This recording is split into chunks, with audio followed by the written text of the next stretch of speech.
Welcome बच्चों, स्वागत है आपका मेरे चैनल वर्टेक्स इंस्टीट्यूट में। आज हम 12th फिजिक्स का chapter 1 electric charge in field का पार्ट 6 स्टडी करेंगे। ये वीडियो नंबर 6 है। इससे पहले मैंने 5 वीडियोस बनाए हैं जिनका लिंक मैंने डिस्क्रिप्शन में दे रखा है। आज के टॉपिक को सीखने से पहले उन टॉपिक्स को एक बार जरूर देखिएगा। तो बच्चों, टाइम वेस्ट ना करते हुए हम मेन टॉपिक से शुरू करते हैं आज के इलेक्ट्रिक फ्लक्स। ठीक है, पहला इलेक्ट्रिक फ्लक्स क्या होता है, ये किस बारे में है और ये आया कैसे, इसको कैलकुलेशन में क्या जरूरत होती है वो जानेंगे आज हम। दूसरा है गाउस लॉ।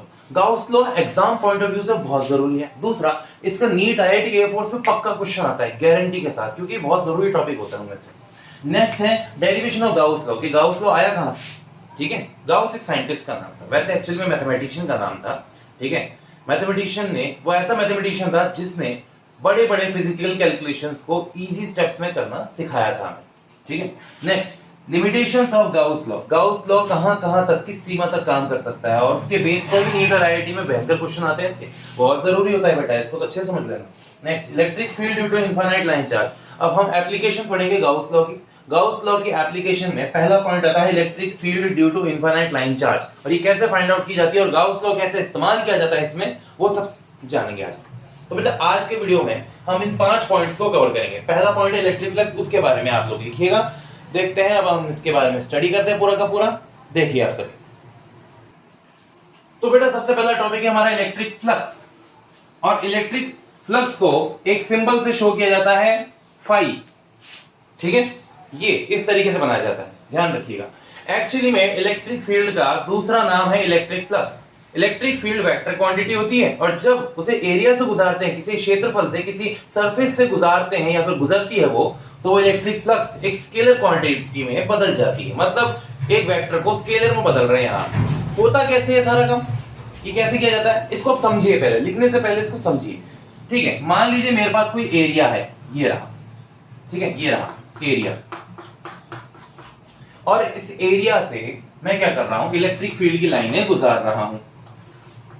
ठीक है, तो जितनी इलेक्ट्रिक फील्ड लाइंस इसमें से गुजरेंगी वही क्या कहलाएंगी, इलेक्ट्रिक फ्लक्स कहलाएंगी। मान लीजिए ये है, एक छोटा सा हाइपोथेटिकल एग्जांपल लेके चल रहा हूं मैं कि इलेक्ट्रिक फील्ड यहां पर 5 है, इधर भी इलेक्ट्रिक फील्ड कितनी है, 5 है, पर कितनी है जो एरिया से गुजरी है, 1 2 3, इसलिए फ्लक्स कितना हो जाएगा, यहां पर 3 हो जाएगा। अब इसमें वेक्टर प्रॉब्लम आती है, उसी के लिए हमें सारा कुछ पढ़ना है, डिटेल स्टडी करनी है। तो बेटा इसकी डेफिनेशन, इसका फॉर्मूला और बाकी सब चीजें आप लिखेंगे। ठीक है, मैं आपको लिखवा देता हूं, ये तो सिर्फ समझाने के लिए। अब आप लिखना शुरू करेंगे, और लिखने में पहला पॉइंट है इसकी डेफिनेशन। तो देखिए क्या क्या है। ठीक है बच्चों, इसकी डेफिनेशन लिखेंगे आप लोग। द नंबर यानी amount of electric field lines passing through a unit area perpendicularly is called electric flux. मतलब एक यूनिट एरिया से जितनी इलेक्ट्रिक फील्ड लाइंस गुजरेगी उसी को ही इलेक्ट्रिक फ्लक्स कह देंगे, और वो क्या कहलाएगी, परपेंडिकुलरली जानी चाहिए। ठीक है, अभी हम बात करेंगे परपेंडिकुलर ना हो तो ये रहा एरिया वेक्टर, ए वेक्टर। ठीक है, ध्यान से, आपको शायद दिख ना रहा हो, मैं यहां बना देता हूं ए वेक्टर, और ये रहा ई वेक्टर, और इनके बीच का एंगल कितना है, थीटा है। तो बेटा इसे ऐसे लिखेंगे, phi is equal to E A cos theta. ठीक है, क्योंकि हमें ए का ई के अलोंग वर्टिकल कंपोनेंट यानी कि हॉरिजॉन्टल कंपोनेंट निकालना है, वर्टिकल नहीं। और इसको मैं ऐसे लिख सकता हूं, phi is equal to E vector dot A vector, यानी कि ये डॉट प्रोडक्ट के बराबर होता है। ये है, अब इसके आगे की चीजें भी दिखा रहा हूं बच्चों आपको, पहले आप यहां तक लिखिए, ये इंपॉर्टेंट है। अब मैं इसे मिटा देता हूं बच्चों, अब इसकी बाकी की डिटेल्स को लिख लेते हैं, पूरा ही मिटा देता हूं।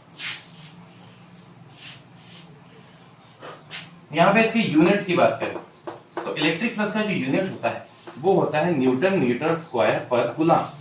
कैसे, न्यूटन मीटर स्क्वायर पर कूलम ऐसे आया कि न्यूटन पर कूलम तो इलेक्ट्रिक फील्ड और मीटर स्क्वायर एरिया से आया, तो इसका यूनिट हो जाएगा। इसका एक और यूनिट है, वोल्ट इंटू मीटर। ठीक है, ये बहुत कम यूज होता है, ये ज्यादा यूज होता है, ये इसका यूनिट है। अब हम बात करें इसके फॉर्मूले अलग अलग लेवल्स पर काम करते हैं। जैसे वो तो था एक कंप्लीट प्लेन एरिया के लिए, अगर मैं इसके टुकड़े करूं, जैसे मान लीजिए ये मैंने कोई एक कर्व ले लिया है। ठीक है, उस कर्व का एरिया अगर मुझे निकालना हो तो दिक्कत है कि उस एरिया में बहुत प्रॉब्लम्स आती हैं, क्योंकि हर जगह एरिया वेक्टर अलग अलग डायरेक्शन में एग्जिस्ट करते हैं। ऐसे में तो मुझे इजीली फॉर्मूला नहीं मिलेगा, तो मुझे इंटीग्रेशन का यूज भी करना पड़ेगा। इसी हिसाब से ये इलेक्ट्रिक फ्लक्स 3 तरीके के फॉर्मूलों में डिवाइड होता है। ओके, उसके बारे में आपको मैं लिखवाता हूं एक फ्लो चार्ट के जरिए। ठीक है बच्चों, यहां इसके नीचे लिखेंगे आप ये सब कुछ। अब एक फ्लो चार्ट बना रहा हूं मैं, आप वो भी लिखिएगा। सबसे पहले बात करें सरफेस एरिया। आपने 10th में पढ़ा है सरफेस एरिया 2 तरीके के होते हैं, एक तो ओपन और एक होता है क्लोज्ड। ठीक है, ओपन 2 तरीके के होते हैं। पहला होता है प्लेन, जैसे ये बोर्ड हो गया, ठीक है कि नहीं। जैसे हम बात करें कोई भी प्लेन चीज, जैसे सर्कल हो गया, ठीक है, रेक्टेंगल, ट्रायंगल, ये सब के सब प्लेन एरियाज होते हैं। नेक्स्ट होता है कर्व्ड।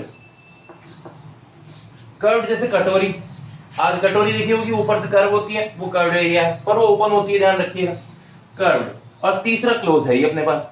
अब प्लेन के लिए फॉर्मूला लगता है ये वाला, E A cos theta, plain formula, यानी कि phi equal to E vector dot A vector, ये लिखता है बच्चों, ये phi का हो गया। दूसरा कर्व्ड में क्या होगा, phi is equal to integration आएगा। क्या आएगा बच्चों, इंटीग्रेशन। कई बच्चे क्या करते हैं, ए की जगह एस लगा देते हैं, S for surface area, A for area, बात तो वही है, तो एस और ए कुछ फर्क नहीं पड़ेगा। यहां पर बात करेंगे ई, यहां पर आएगा डी ए cos थीटा। ऐसा क्यों आएगा, व्हाट इज द रीजन, वो अभी मैं आपको बता दूंगा। ठीक है बच्चों, अभी तो पहले फॉर्मूले को उतार लीजिए। ठीक है, नाउ नेक्स्ट इसके बाद क्लोज आता है। क्लोज कोई सा भी ले लीजिए, जैसे कोई सा भी सिस्टम है जो बिल्कुल पैक्ड है, क्लोज है, उसमें एक चार्ज रख दीजिए Q, उसकी वजह से इलेक्ट्रिक फील्ड बाहर की ओर निकलेगी। तब ऐसी कंडीशन में हमारे पास जो फॉर्मूला होगा वो ये वाला होगा, phi is equal to integration होगा, बट क्लोज इंटीग्रेशन बच्चों, इसे बोलते हैं क्लोज इंटीग्रेशन। ये सिंबल का मतलब है क्लोज इंटीग्रेशन, और इसकी कैलकुलेशन नॉर्मल इंटीग्रेशन से बहुत अलग होती है। क्यों, कैसे, किस लिए, वो आपको मैं बाद में बताऊंगा। E D A cos theta, फॉर्मूले में देखो बस एक हल्का सा फर्क है ओपन और क्लोज का, ये मामूली सा। और अब हम जो पढ़ेंगे नेक्स्ट टॉपिक वो होगा गाउस लॉ, और गाउस लॉ जो पढ़ेंगे वो होगा सिर्फ क्लोज्ड सरफेस एरिया के लिए होता है। गाउस लॉ किसके लिए लागू होता है, इन सब में से सिर्फ क्लोज्ड सरफेस एरिया के लिए। अब मैं इस वाले फॉर्मूले को एक बार डिटेल में आपको समझा देता हूं, आप इसे उतार लीजिएगा। इसके नीचे एक डायग्राम बनाना है आपको, इसके नीचे, वो मैं आपको बताता हूं कैसे बनाना है।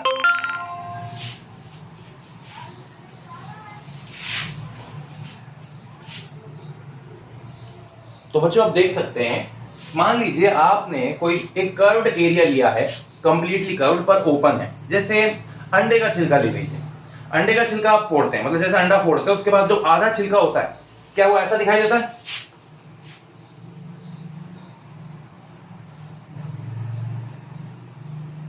हाँ मेरे ख्याल से ऐसा ही दिखाई देता है, अंडे का छिलका आधा फूटा हुआ।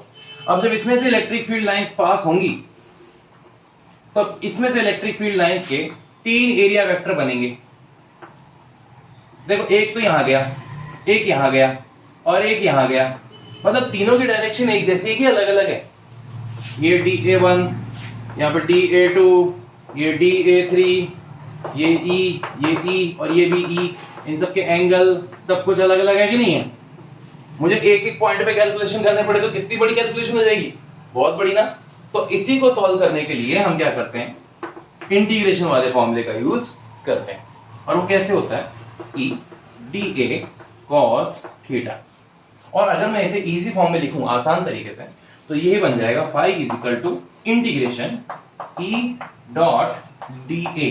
बच्चों इसको लिखते समय एक बात का ध्यान रखें कि वेक्टर A पर आएगा ना कि D पर, ठीक है, ये ध्यान रखिएगा, ये ध्यान रखिएगा आप लोग कि D पर वेक्टर नहीं आता है। ये स्मॉल एलिमेंट को शो करने का एक सिंबल है।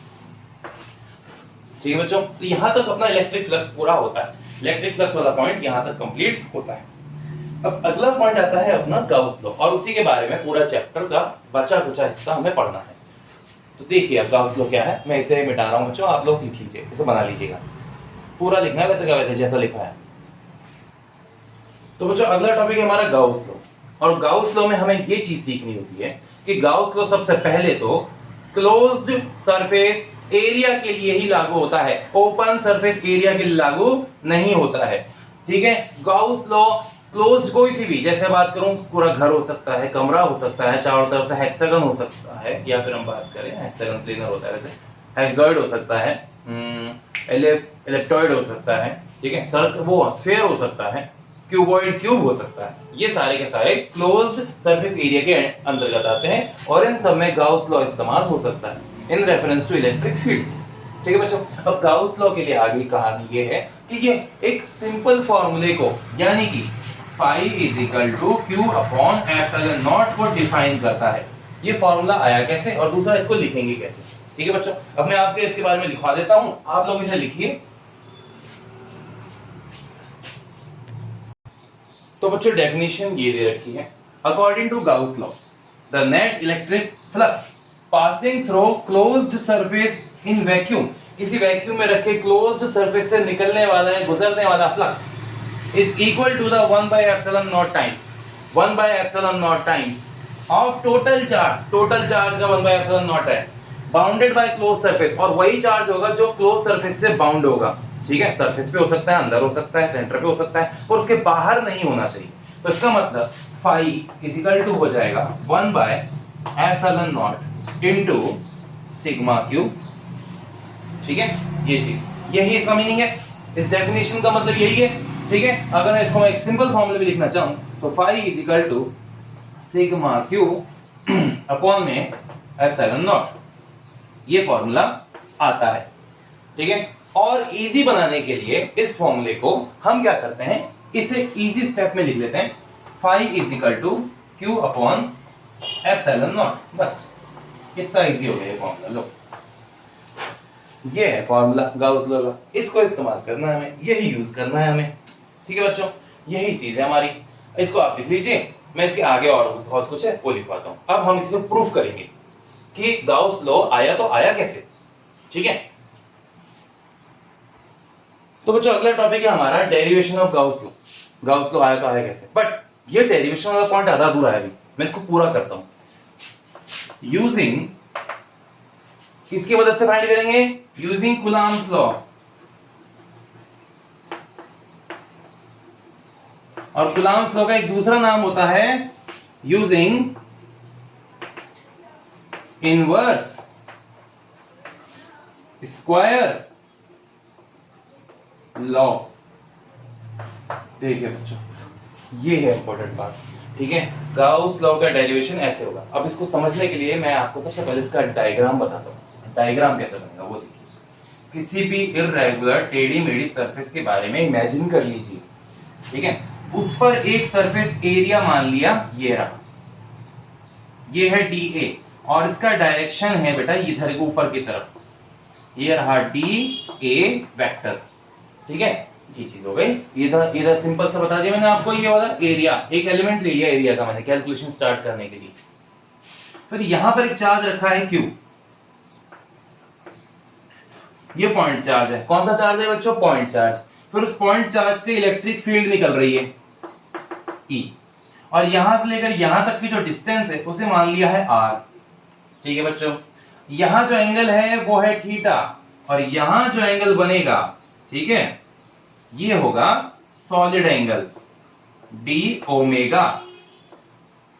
ठीक है, ये चीज ध्यान रखिए बच्चों, डायग्राम में सारी चीजें नहीं बता सकता ना मैं। अब यहाँ प्लस प्लस लगा दूंगा तो ज्यादा कॉम्प्लिकेटेड हो जाएगा। और कई लोग क्या करते हैं, इसे स्फेरिकल सिमेट्री से बताते हैं, जबकि गाउस लॉ तो रेगुलर सिमेट्री से काम कर सकता है कि नहीं, बस क्लोज होनी चाहिए।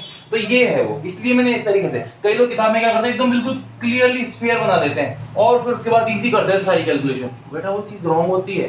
ठीक है, डायग्रामेटिकली वो चीज रॉन्ग है, क्योंकि वो सिर्फ एक पर्टिकुलर सॉल्यूशन देगा और ये हमें ऑल पर्टिकुलर सॉल्यूशंस देगा। तो सबसे पहले इसका डायग्राम बना लीजिए, मैं इसकी थ्योरी लिखवाता हूं आपको। तो बेटा इसकी थ्योरी मैंने लिखा दी आप लोगों को। Let us assume a closed surface whose element is DA, जिसका एलिमेंट तो DA मान लिया, ये मान लिया, देखिए। ठीक है, ये रहा एलिमेंट हो गया। दूसरा, इलेक्ट्रिक फील्ड कितनी है इसमें, E है, और इन दोनों के बीच का रिलेशन और सब चीजें हमें फाइंड आउट करनी है। अब मैं इसका एक कंटिन्यू डेरिवेशन करा रहा हूं आप लोगों को, तो उसे आप लगातार लिखते जाइएगा। ठीक है बच्चों, मैं इसे मिटा देता हूं पूरा का पूरा, आप लोगों ने इसे उतार लिया होगा।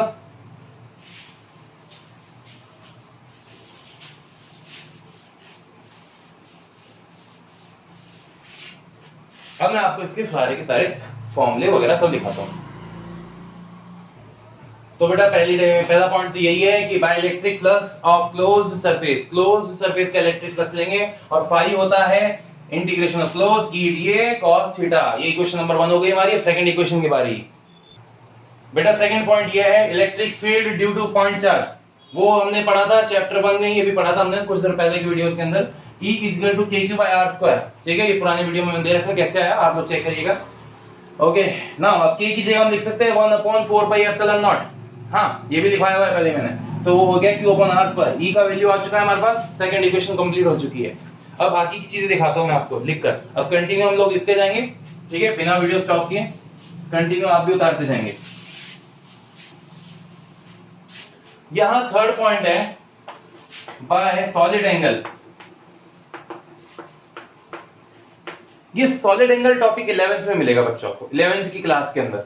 ठीक है, ऐसा यूनिट जब आपने पढ़े होंगे तब उसके अंदर आएगा सॉलिड एंगल। सॉलिड एंगल का फॉर्मूला होता है डी ओमेगा बराबर DA cos थीटा अपॉन में r²। ठीक है बच्चों, ये हो गई इक्वेशन नंबर 3। आगे की कहानी। अब चौथा complete angle, complete solid angle. Complete solid angle होता है ये क्लोज इंटीग्रेशन डी ओमेगा बराबर 4 पाई। ये हो गई इक्वेशन नंबर 4। अब हम चारों इक्वेशंस का इस्तेमाल करके इसको पूरा करेंगे। ठीक है बच्चों, अब ये आप लोग उतार लीजिए, मैं बाकी का शुरू करता हूं डेरिवेशन। 4 इक्वेशंस दिखाई हैं, चारों यूज होंगी। देखिए कैसे। अब फर्स्ट और सेकंड इक्वेशन को गौर से देखिए। From first and second equation, ठीक है बच्चों, फाई का फॉर्मूला हो जाएगा 1 अपॉन में 4 pi epsilon not Q upon में r², यहां पर dA, फिर ये cos और ये थीटा। इनमें से जो कांस्टेंट है वो q है और 4 पाई एप्सिलॉन नॉट, इनको बाहर निकाल लो तो ये आ जाएगा q अपॉन में 4 पाई एप्सिलॉन नॉट और इंटीग्रेशन बचेगा dA cos थीटा अपॉन में r²। बच्चों अभी आपने थर्ड इक्वेशन लिखी है, ठीक है कि नहीं? थर्ड इक्वेशन को ध्यान से देखिए, आप लोग ध्यान से देखिए, dA cos थीटा अपॉन में r²। तो यहां आप लिखेंगे from third equation phi is equal to q upon में 4 पाई एप्सिलॉन नॉट और ये इंटीग्रेशन आएगा यहां पर d ओमेगा। ठीक है, अभी खत्म नहीं हुआ है। अब हम फोर्थ इक्वेशन का यूज करेंगे। देखिए now from fourth equation phi is equal to q upon में 4 पाई एप्सिलॉन नॉट और इस d ओम यानी d ओमेगा का जो इंटीग्रेशन है, क्लोज इंटीग्रेशन, वो आता है 4 पाई। तो वही 4 पाई से 4 पाई का कैंसिल और फाई का वैल्यू आ गया q अपॉन में एप्सिलॉन नॉट। लो जी, गाउस लॉ प्रूव्ड। ये इसका आंसर कह सकते हैं, प्रूफ हो गया। गाउस लॉ ऐसे आया था, गाउस लॉ ने फॉर्मूला दिया था ना q बाय एप्सिलॉन नॉट, ऐसे दिया था उसने, ऐसे करके प्रूफ किया उसने। और कौन से का इस्तेमाल किया? इनवर्स स्क्वायर लॉ का। इनवर्स स्क्वायर लॉ कहां से आया? कूलॉम लॉ से। ये सब कुछ किया उसने। तो ऐसे क्वेश्चन आएगा आपके सामने कंफ्यूजिंग करने वाला, तो आप उससे बच के रहिएगा। ठीक है बच्चों, अब आगे की बात, नेक्स्ट टॉपिक की तरफ ध्यान देते हैं। ठीक है बच्चों, अब नेक्स्ट टॉपिक है लिमिटेशंस ऑफ गाउस लॉ। मतलब गाउस ने ये समझाया था कि उसका लॉ सिर्फ कुछ ही जगहों पे काम कर सकता है, कुछ ही फैक्टर्स पे काम कर सकता है, हर जगह काम नहीं कर सकता। ठीक है, तो अगर काम नहीं करता तो उसे काम के लायक बनाना पड़ता है। और उसके लिए देखो सबसे पहला पॉइंट ये था कि गाउस लॉ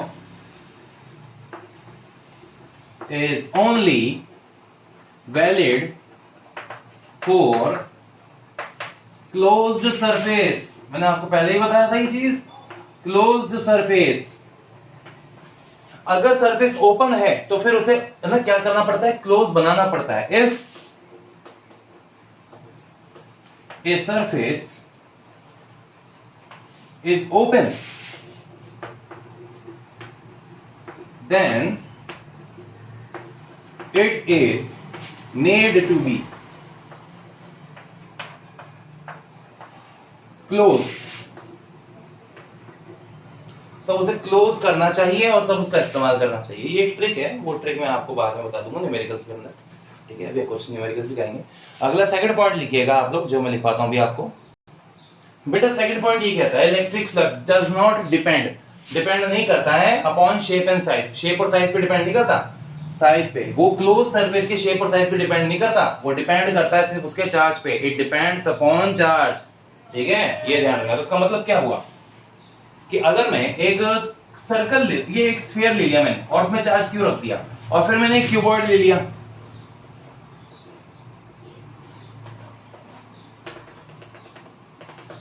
और इसमें भी चार्ज मैंने क्यू रख दिया, ठीक है, अंदर की ओर, तो यहां से निकलने वाला फ्लक्स फाई होगा और यहां से भी निकलने वाला फ्लक्स फाई ही होगा, क्योंकि वो चार्ज पे डिपेंड करता है, एरिया, ज्योमेट्री या शेप पर नहीं, ठीक है। अगर मान लीजिए मेरे पास यहां पर एक चार्ज क्यू है और फिर मैंने क्या किया, स्फीयर का साइज बढ़ा दिया, तो दोनों तरफ से फ्लक्स वही रहेगा, यस। इस पर भी फ्लक्स फाई होगा, इस पे भी फ्लक्स फाई होगा, फ्लक्स में चेंज नहीं आता। हाँ, इलेक्ट्रिक फील्ड बदल सकती है, एरिया बदल सकता है, पर फ्लक्स नहीं बदलेगा। यही सबसे बड़ी खासियत थी क्लोज सरफेस के लिए, इसलिए गाउस लॉ इतना पॉपुलर हुआ था। तो बेटा नेक्स्ट टॉपिक है, next point, electric flux is scalar quantity. Electric flux जो है वो एक स्केलर क्वांटिटी है, so it follows algebraic sum, तो मतलब वो एल्जेब्रिक सम फॉलो करेगी, एंड एडिटिविटी ऑफ चार्ज, और एडिटिविटी ऑफ चार्ज को, पर वो होना चाहिए क्लोज सिस्टम के अंदर। मान लेते हैं कि मेरे पास कोई सिस्टम है जो क्लोज है और उसमें चार्ज रखा है Q1 है, Q2 है, Q3 है, इसके बाहर Q4 है, तो जो फ्लक्स होगा ना, सही है नहीं, वो होगा phi1 plus phi2 plus phi3, सही है नहीं, पर phi4 नहीं, क्योंकि वो चार्ज इस सरफेस के बाहर है। हम चार्ज के अंदर वाले को कंसीडर करेंगे, बाहर वाले को कंसीडर नहीं करेंगे। तो इसका मतलब हो जाएगा Q1 plus Q2 plus Q3 upon में एप्सिलॉन नॉट। ये हुआ इसका मीनिंग बच्चों। चार्ज केवल और केवल अंदर के लिए ही लिए जाएंगे, बाहर वाले नहीं लिए जाएंगे, ठीक है। तभी हम इसको कैलकुलेट कर सकते हैं, अदरवाइज इसमें मिस्टेक करोगे तो कैलकुलेशन में एरर आ जाएगा। ओके, नेक्स्ट पॉइंट बेटा, नेक्स्ट पॉइंट है गाउसियन सरफेस, ठीक है। क्या होती है गाउसियन सरफेस? पहली बात तो इमेजिनरी है और दूसरी बात ही क्लोज्ड है, ठीक है कि नहीं। फर्स्ट और सेकंड बात क्लियर हो गया आपको। तीसरा, ये किसी भी शेप की हो सकती है, cuboidal, cube, cylindrical, spherical, etcetera etcetera etcetera. Charge के अकॉर्डिंग देखेंगे वो चार्ज किस तरीके का है।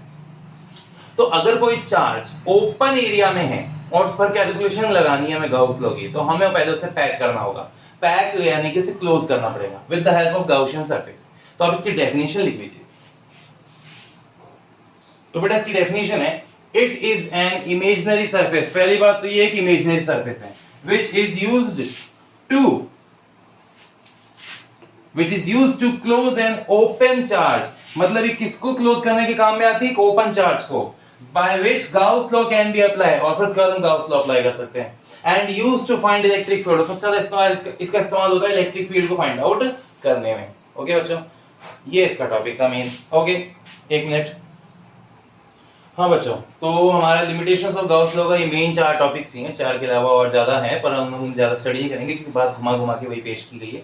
तो पहले मैं आपको कुछ इसके न्यूमेरिकल कराता हूँ। न्यूमेरिकल कराने से आपको क्या थोड़ा सा लॉजिक मिल जाएगा कि हमें करना क्या है और कैसे इसको सॉल्व करना है, ठीक है बच्चों ना। सबसे पहला, हाँ तो बच्चों पहला न्यूमेरिकल में दिया गया है find electric flux. Electric flux निकालना है जब E का वैल्यू ये होगा और E का वैल्यू ये होगा। E और A हमें दे रखे हैं। फाई का फॉर्मूला होता है E vector dot A vector, मतलब डॉट प्रोडक्ट। और डॉट प्रोडक्ट की खासियत है बच्चों कि उनमें सेम सेम मल्टीप्लाई। हाँ, ये थोड़ा सा अजीब है वर्ड, पर मैं आपको बताता हूं कैसे। 3i कैप माइनस का 2j कैप और माइनस का 2k कैप। देखो बच्चों, जिस जिसको पता है उनके लिए बहुत अच्छी बात है, वेल डन, ठीक है। और जिन जिनको नहीं पता है, ठीक है, तो जिन जिनको नहीं पता है वो सीख लो। देखो i वाले को i वाले से मल्टीप्लाई करोगे, 5 3 जा 15, i और i गायब क्योंकि स्केलर है, वेक्टर का क्या काम। फिर 7 को मल्टीप्लाई करोगे माइनस के 2 से, 7 2 जा 14, ले भाई माइनस का 14 आ गया। j और j गायब, वेक्टर का क्या काम। और फिर माइनस के 2 को मल्टीप्लाई करोगे माइनस के 2 से, तो माइनस माइनस प्लस का 4, और k का क्या काम, क्योंकि वेक्टर का क्या काम। तो अब आती है इसके ऊपर last point, 15 minus 4 1 1 plus 4 equal to 5। तो 5 का वैल्यू कितना हो गया 5, यूनिट होती है न्यूटन मीटर स्क्वायर पर कूलम। ले बेटा इसका आंसर आएगा, फाई का वैल्यू निकल गया, इजी था। ठीक है बच्चों, ये चीज आपको नहीं आई है तो मैं आपको एक शॉर्ट ट्रिक बता देता हूँ। ठीक है, ट्रिक ये है, आई को आई से गुणा करना, जे को जे से गुणा करना और के को के से गुणा करना। अरे उनको गुणा नहीं करना, उनके नंबरों को गुणा करना है। उनके नंबरों को मल्टीप्लाई करोगे तो उससे आपको आंसर मिलेगा इस तरीके से। और इसमें आई जे के हटा देते हैं, मतलब सेम सेम गुणा करते हैं, आई जे के हटा देते हैं। नीट के लिए इंपॉर्टेंट है, ध्यान रखना, कई बार आएगा। ठीक है, इसलिए इसको तैयार कर लो। अगला क्वेश्चन बेटा, अगला क्वेश्चन दे रखा है फाइंड इलेक्ट्रिक फील्ड। लो इस बार इलेक्ट्रिक फील्ड निकालने के लिए बोल दिया। When flux is 5 into 10 की पावर 4 न्यूटन मीटर स्क्वायर पर कूलम। अरे फ्लक्स दे दिया है, फाई का वैल्यू दिया भाई, 5 into 10 की पावर 4 ले भाई, ओके। और या न्यूटन मीटर स्क्वायर पर कूलम ले भाई, ये फाई का वैल्यू आ गया। एरिया दे रखा है, वाह वाह, एरिया भी दे रखा है, वो रखा है 7 मीटर स्क्वायर। और एंगल भी दे रखा है, थीटा बराबर 60 डिग्री। फॉर्मूला तो हम सब जानते ही हैं, phi is equal to E A cos theta. भाई ई निकालना है, ई इज इक्वल टू आएगा फाई अपॉन में ए cos थीटा। कर दे ट्राई, कर दे सॉल्यूशन। लो बेटा कर देते हैं, कैसा होगा सॉल्यूशन देखो। मैं इसके आगे से कंटिन्यू लिखा रहा हूं, आप लोग देखते चलिए और बताते भी। यहाँ पे वैल्यू रखेंगे ई का, सॉरी फाई का, 5 इंटू 10 की पावर 4, यहाँ पर 7 इंटू यहाँ पर cos 60। भाई cos 60 कितना होता है, 5 इंटू 10 की पावर 4। अरे याद कर लो वैल्यूज, 7 इंटू 1/2, cos 60 का वैल्यू 1/2 होता है। हाँ बिल्कुल सही, चेक कर लेना। 2 ऊपर आएगा, 2 5 जा 10 और अपॉन में 7। भाई इसको सॉल्व करना जरा, 2 5 जा 10, 10 divide by 7, E is equal to 1.42 into 10 की पावर 4 न्यूटन पर कूलम। ले भाई इसका आंसर होगा, इलेक्ट्रिक फील्ड निकल गई। इतना इजी न्यूमेरिकल, ऐसे न्यूमेरिकल आते हैं बस ऐसे ही। हाँ बिल्कुल। अगला न्यूमेरिकल, तो बेटा अगला क्वेश्चन है find electric flux when a charge of 5 microcoulomb is placed in cube and sphere in both case. मतलब एक बार क्यूब में निकालना है और एक बार फिर उसमें निकालना है, स्फीयर में। अगर अभी किसी ने ध्यान दिया हो तो याद होगा उसे। अरे नालायको, फ्लक्स तो सेम ही रहेगा। हाँ सही, जिसको समझ में आ गया उनके लिए थम्स अप, और जिनको समझ में नहीं आया उनके लिए अरे इतने दिन हो गए तो सीखते हुए हैं, अभी तक समझ में नहीं आया तुम्हें। चलो कोई बात नहीं। फाई का वैल्यू कितना होता है, फाई इज इक्वल टू होता है क्यू अपॉन में एप्सिलॉन नॉट। बेटा ऐसे तो बड़ी हैवी कैलकुलेशन हो जाएगी, चलो करके देखते हैं। 5 इंटू 10 की पावर -6 और नीचे आएगा 8.85 इंटू 10 की पावर -12। ओह माय गॉड, इसे सॉल्व करते करते तो आपकी हालत खराब हो जाएगी। चलो करो, अपना दिमाग लगाओ। तो बेटा इसका सॉल्यूशन आएगा 5 इज इक्वल टू 50 इंटू 10 की पावर 5 अपॉन में 8.85। ये मैंने कैसे किया, अब दिमाग लगा लेना बैठिए बेटे। ओके, बड़ा सिंपल सा सॉल्यूशन है। यहाँ पे 50 and it is divided by 8.85 which equals to the 5.64 into 10 की पावर 4 न्यूटन मीटर स्क्वायर पर कूलम। ले इसका आंसर, तो ये इसका आंसर आता है। इतना इजी क्वेश्चन था, बस सिंपल पावर। अरे दोनों की बात करूं इसमें और इसमें सेम ही होगा यार, because in the Gauss law, ठीक है, the flux it does not depend upon the shape or and the symmetry and the size of a closed surface. Okay, अगला क्वेश्चन। तो बेटा अगला क्वेश्चन बड़ा सिंपल है। Find the electric flux when a charge q is placed on one face of a cube। मतलब एक cube का face है, उसके ऊपर चार्ज रखा है। अब चार्ज जब उस पर रखा जाएगा तो आधा तो अंदर और आधा बाहर हो जाएगा। देखो कैसे, ये रहा,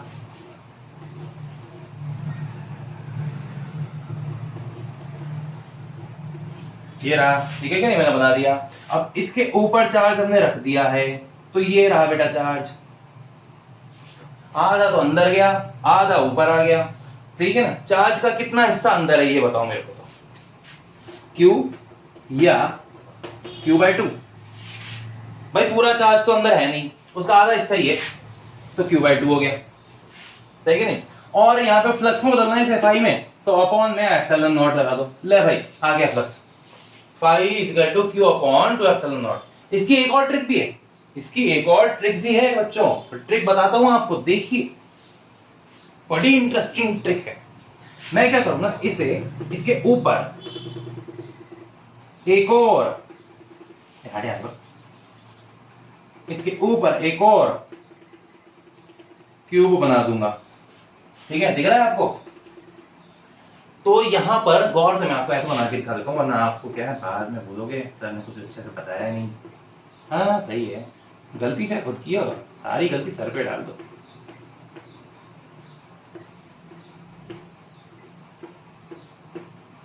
अब बताइए क्या ये पूरा पैक हो गया चार्ज? बिल्कुल, ऊपर वाले नीचे वाले से। पर इसमें कितने क्यूब इस्तेमाल हुए? 2। तो 2 5, 2 क्यूब इस्तेमाल हो गए ना, इसे 2 5 is equal to Q upon epsilon naught, और 2 को नीचे भेज दो, 5 इजिकल टू क्यू अपॉन में 2 एप्सिलॉन नॉट। ले बेटा आ गया आंसर भी। दोनों ट्रिक अच्छी लगी हो तो वीडियो को शेयर, लाइक और सब्सक्राइब ठोक दीजिएगा। अब इसके बाद नेक्स्ट क्वेश्चन कि भाई अभी यहां पे खत्म नहीं होता, अब ये बोल रहा है कि फ्लक्स थ्रू ईच फेस, हर फेस से कितना फ्लक्स गुजरेगा। ठीक है, अगर ऐसे भी क्वेश्चन पूछा जाए तो बच्चों देखो क्या होता है, वो फेस जो चार्ज टच नहीं कर रहा है वो तो काम में आएंगे, और जो टच कर रहा है वो बेकार हो जाएंगे। एग्जांपल मैंने यहां पर इतने लिए हैं, ठीक है। अरे बहुत फेमस क्वेश्चन है, बहुत बार पूछे जाते हैं, और इनसे कई क्वेश्चन बार बार रिपीट होते हैं। ये तो बेसिक है यार, बहुत जरूरी है। अच्छा चलो बात करते हैं, इसमें कितने फेस होते हैं? टोटल 6 फेस होते हैं बच्चों, ठीक है, 6 फेस। अब इनमें से चार्ज कितनों को टच कर रहा है? एक फेस को, ठीक है। तो बचे कितने? 5 फेस। बचे कितने? 5 ही तो बचेंगे। और अब क्या करूंगा, इसके डिवाइड में 5 और लगा दूंगा, तो 5 फेस is equal to Q by 2 into 5 epsilon naught हो जाएगा ये, या 5 इंटू 2 कर लो, बात तो 2 5 जा 10। इसका मैं आपको सही तरीके से मतलब समझाता हूँ, ठीक है। यहां पर अच्छी जगह पर थोड़ा क्या ढंग से दिख जाएगा आपको, तो अच्छे समझ में आ जाएगा। 5 थ्रू 1 फेस इजिकल टू हो जाएगा क्यू अपॉन में यहां पर 5 इंटू 2 एप्सिलॉन नॉट। भाई नीचे 5 फेस ही तो बचे हैं, उसके अंदर ही बराबर डिवाइड हो जाएगा, तो भाई 5 का फॉर्मूला हो जाएगा इस बार 5 अपॉन में 10 एप्सिलॉन नॉट। लो जी बच्चों आ गया। ऐसे कई और क्वेश्चंस भी है बच्चों, आप ट्राई करें और जरूर जरूर जरूर पूछें। मेरे कांटेक्ट नंबर ऐसी बात है मेरे प्रीव्यू स्क्रीन पर है, आप चाहे तो उसे देख सकते हैं, ठीक है। नाउ अब आगे की कहानी। यहां तक तो हमने गाउस लॉ के बारे में अच्छे से समझ लिया, ठीक है। एक और क्वेश्चन है जो नीट में आया हुआ है, नहीं सॉरी हाँ नीट में आया हुआ है, उससे मैं आपको बता देता हूँ, वो बड़ा ही इंटरेस्टिंग क्वेश्चन है। जैसे बच्चों यहाँ पे क्वेश्चन है, find the ratio of 5 and 5 2। 5 और 5 2 का रेशियो निकालना गिवन डायग्राम से। तो बेटा यहाँ पे कॉन्सेंट्रिक है ना ये दोनों के दोनों, तो और 5 और 5 2 यहाँ पर क्या है, इनके फ्लक्स हैं अलग अलग जगहों पर। चलो भाई 5 रेशियो 5 2, भाई 5 का चार्ज कितना है क्यू, और 5 2 का चार्ज भी कितना है क्यू। भाई ये तो कट गए, 1 रेशियो 1, खत्म, इतना सा आंसर। लो भाई समाप्त। ऐसे ऐसे इजी इजी क्वेश्चंस आते हैं। तो बेटा ये सब तो सीख गए होंगे। अब हम अपने आज के टॉपिक के, आज के वीडियो के लास्ट टॉपिक पे आ जाते हैं, ठीक है। लाइन चार्ज की वजह से डेरिवेशन, देखिए कैसे होता है, ये इंपॉर्टेंट है, डेरिवेशन करा रहा हूं, आप लोग देख लीजिएगा, ठीक है बच्चों। Electric field due to infinite line charge. अब इनफाइनाइट लाइन चार्ज होती क्या है पहले आपको समझाता हूं। ये जो लाइन चार्ज है ये एक फिक्स लाइन है, ठीक है, और अब ये हो गई इनफाइनाइट, और इसको मैंने चार्ज दिया है बहुत सारा, ठीक है। क्या इनफाइनाइट लाइन चार्ज कभी हो सकती है? ना। पर अगर मैं एक बहुत बड़ी लाइन के बारे में इमेजिन करूं और उसके बिल्कुल पास जाके खड़ा हो जाऊं, उसके बीच का डिस्टेंस बहुत कम हो जाए उसकी लेंथ के मुकाबले, तो इसे इनफाइनाइट कैटेगरी में लिया जा सकता है, ठीक है। अब इस पे कैलकुलेशन कैसे करनी है? इसका चार्ज बेटा क्यू, और charge density, linear charge density है लैम्डा। यही चीज यही सबसे बड़ी प्रॉब्लम करेगा, ठीक है। इसलिए अच्छे ध्यान देना, मैं थोड़ा सा ढंग से बना देता हूँ वरना आप लोग बाद में शिकायत करेंगे। लीजिए अच्छे से बना के। अब मैं इसको यहाँ पर एक सिलेंडर में बंद कर दूंगा, बिकॉज गाउस लॉ इस्तेमाल करना है तभी तो कैलकुलेशन होगी। ये लीजिए भाई, हाँ ठीक है, कोई दिक्कत नहीं। लीजिए लीजिए, और ये इसे मिला दिया मैंने इससे, तो बन गया सिलेंडर के अंदर, ये पैक हो गया। अब यहां सिलेंडर के 3 एरिया हैं, एक है DA1 ऊपर की ओर, एक है DA2 सामने की ओर, और एक है DA3 नीचे की ओर।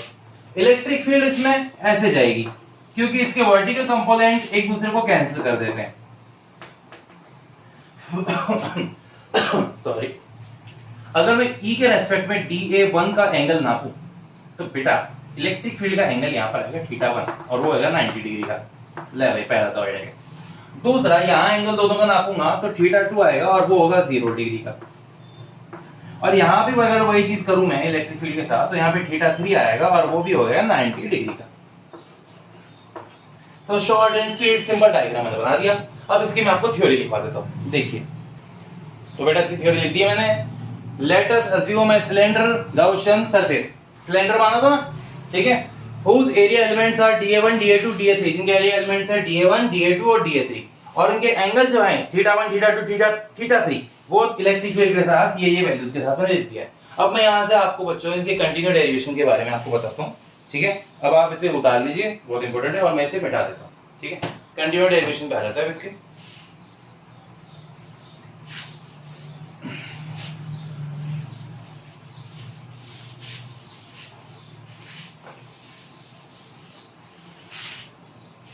अब इसके आगे की बात देखिए क्या है, समझिए। सबसे पहले फर्स्ट बाय गाउस लॉ,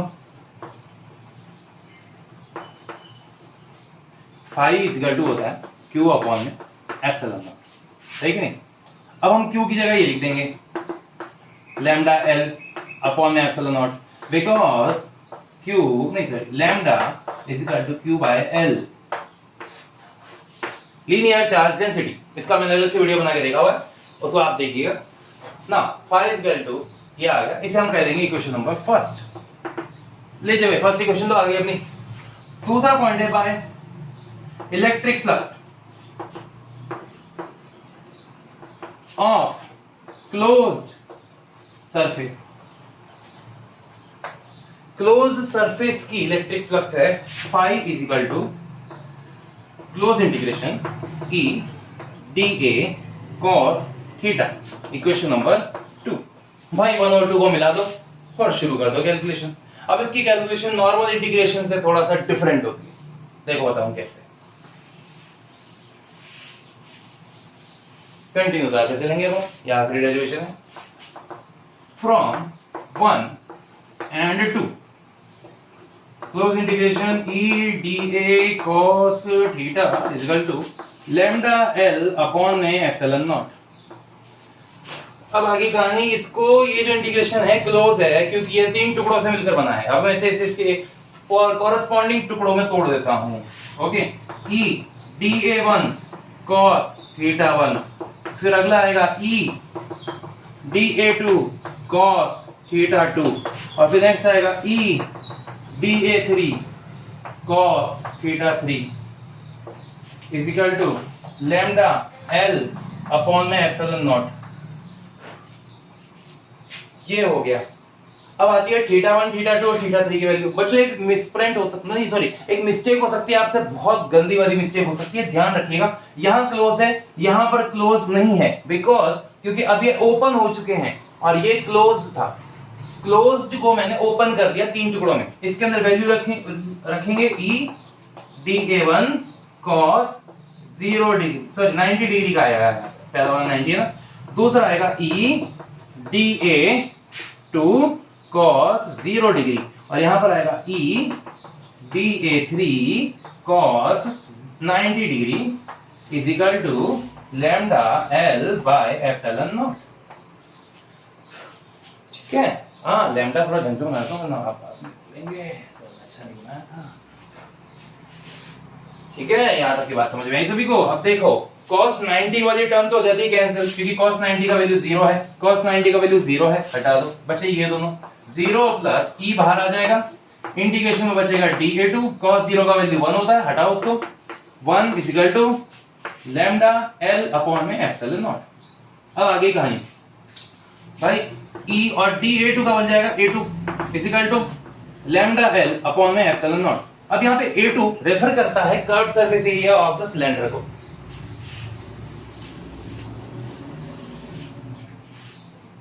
तो यहाँ पे E लिख दूंगा 2 पाई RL, ठीक है, और यहाँ पे लैम्डा L अपॉन में एप्सिलॉन नॉट, बिकॉज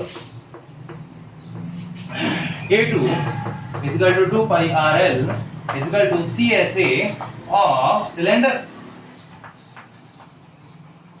यही है ना? देखो कहां कहां की मैथ याद आ रही है।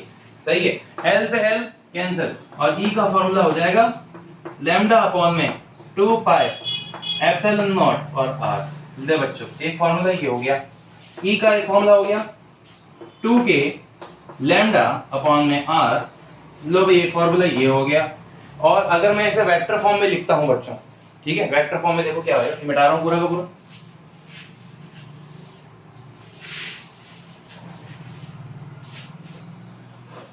इन वेक्टर फॉर्म